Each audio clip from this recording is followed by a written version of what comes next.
ధనుస్సు రాశి వారికి శ్రీ పరాభవనామ సంవత్సరంలో గోచార ఫలితాలు ఎలా ఉన్నాయో తెలుసుకుందాం. ధనుస్సు రాశి వారికి ఈ సంవత్సరము ఆదాయం 11, వ్యయం 5గా ఉంది. ఆదాయ వ్యయాలు అనుకూలంగా ఉన్నాయి కాబట్టి దాన్ని కొంత ఉపయోగించుకున్నట్టయితే మీకు సత్ఫలితాలు కలుగుతాయి. మంచి విషయాలలో మీరు ఇన్వెస్ట్మెంట్స్ చేసేటువంటి అవకాశాలు బాగా కనబడుతున్నాయి. ఇకపోతే రాజపూజ్యం 2, రాజావమానం 6గా ఉంది. అంటే పూజ్య భాగము సక్సెస్ రేటు కొంచెం తక్కువగా కనబడుతుంది ఈ సంవత్సరము. కనుక మీరు శ్రమించాలి, ఎఫర్ట్స్ పెట్టాలి. శాయశక్తుల్లో మీరు కృషి చేసినట్టయితే సత్ఫలితాలు కలుగుతాయి అనేటువంటి విషయం మనకు ఇక్కడ ఈ స్థితి మూలకంగా తెలుస్తుంది. అయితే ఓవరాల్గా మనం చూసినట్టయితే ముఖ్యమైనటువంటి గ్రహాల యొక్క స్థితి మూలకంగా ఫలితాలు ఎలా ఉన్నాయి అనే విషయాన్ని మనము చూస్తే 1 జూన్ వరకు సంవత్సరం ప్రారంభం నుండి గురువు మిథున రాశిలో సంచరిస్తున్నాడు. ఇది 7వ స్థానం అవుతుంది కాబట్టి ఈ 7వ స్థానంలో సంచారం చాలా అనుకూలిస్తుంది. ధనుస్సు రాశిలో జన్మించినటువంటి వారికి ఈ సమయం లోపల వివాహ యోగం కనబడుతుంది.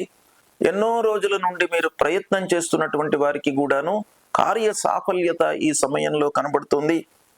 భాగస్వామ వ్యాపారస్తులు ఎవరైతే పార్ట్నర్షిప్లో వ్యాపారం చేస్తున్నారో వాళ్ళకి కూడాను ఈ సమయం బాగా అనుకూలిస్తుంది. కొత్త ఒప్పందాలు చేసుకుంటారు. శుభప్రదమైనటువంటి ఫలితాలు కనబడుతున్నాయి. ఇక 1 జూన్ తర్వాత కర్కాటక రాశిలోకి వస్తున్నాడు బృహస్పతి. అంటే 8వ స్థానం అవుతుంది. ఈ 8వ స్థానంలో కొంత జాగ్రత్తలు తీసుకోవాలి.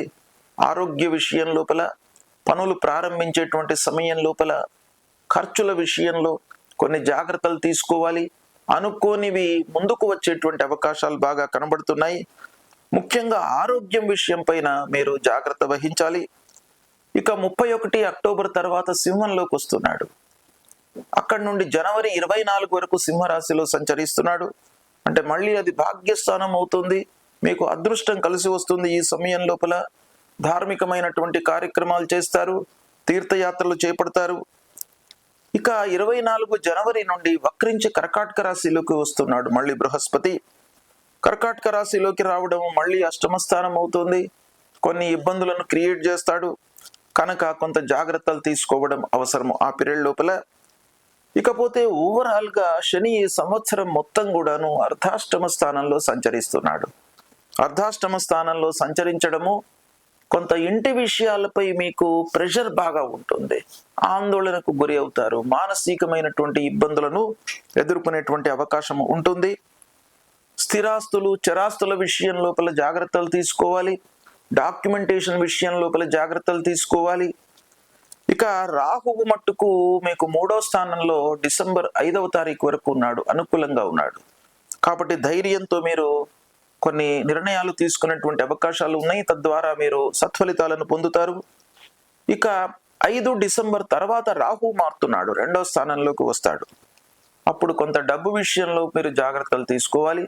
రావాల్సినటువంటి డబ్బు ఉదాసీన వైఖరి వహించకుండా రావాల్సింది మీరు రాబట్టుకోవడానికై మీరు ప్రయత్నాలు చేసుకోవాలి. ఇక డిసెంబర్ 5 వరకు 9వ స్థానంలో కేతు ఉన్నాడు. కొంత ఆధ్యాత్మిక పరంగా మీకు ఆసక్తిని కలిగిస్తాడు.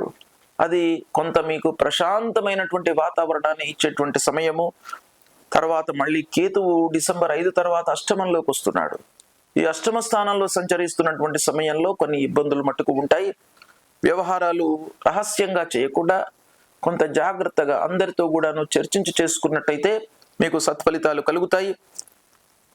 ఓవరాల్గా సంతానం విషయంలో, మీ పిల్లల విషయంలో మీకు మంచి జరుగుతుంది ఈ సంవత్సరంలో. వ్యాపారస్తులు పెట్టుబడి విషయంలో కొంత జాగ్రత్తలు తీసుకోండి. ఓవరాల్గా మీకు కలిసి వస్తుంది.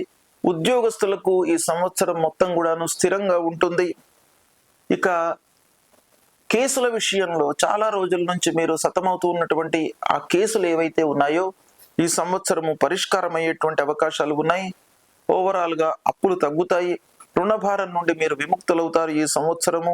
అందరి సహాయ సహకారాలు లభిస్తాయి. గౌరవ ప్రతిష్టలతో మీరు ఈ సంవత్సరం గడుపుతారు. విదేశీ ప్రయాణం కూడాను ఈ సంవత్సరం కనబడుతుంది. ఓవరాల్గా ధనుస్సు రాశి వారికి చూసినట్టయితే ఈ సంవత్సరము మిశ్రమ ఫలితాలు ఉన్నప్పటికీ శుభ ఫలితాలు మీకు చాలా సంతృప్తిని ఇస్తాయి. శుభం.